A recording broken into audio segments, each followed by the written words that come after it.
Hi guys! So for today's video, may papakita pala ko sa inyo ang aking bed.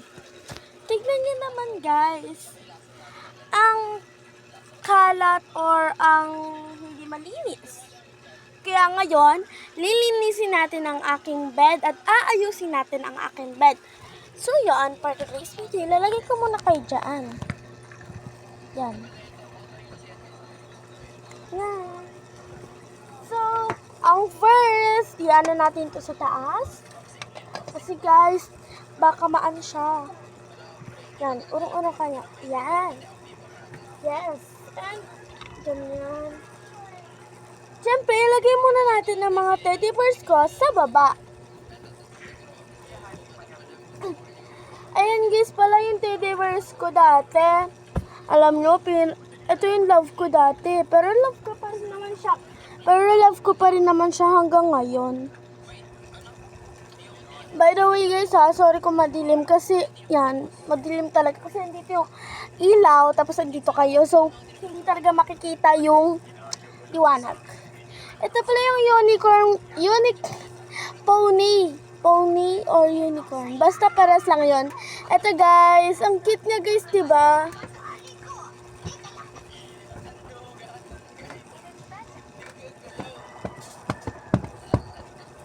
Guys, ito pala ang aking unan.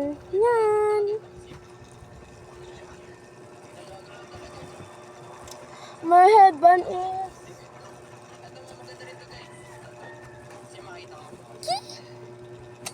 By the way guys, nakaganito lang ako.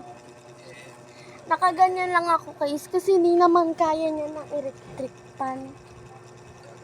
Yan, ito yung electric fan namin dati. Kaso nagganyan na yung mga electric fan namin.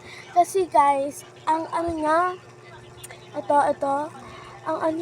ang lakas niya sa kuryente. Pero ito, malakas yan guys. Malakas yan. Yan. Ayan, malakas yan guys. Tuwing madaling araw, super lamig. Pati, kaya minsan hindi na lang ako napapalabas eh. Kasi, naman. Tapos, sunod ay ayusin naman natin ang aking punda guys. Punda ng aking kama.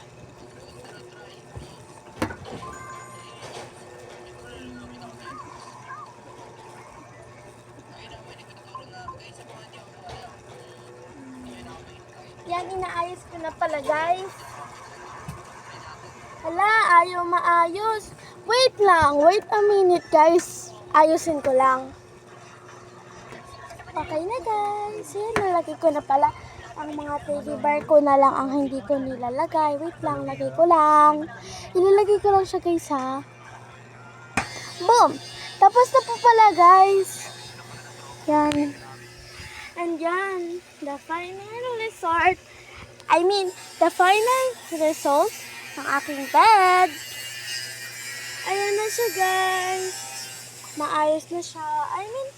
Hindi naman masyado. Ayan, kasi hindi siya nagaganon. Ayan. Okay na yan guys, no? Perfect naman na siya. By the way guys, aray ko. By the way, mamaya ulit magpa-vlog ulit ako. Bye-bye!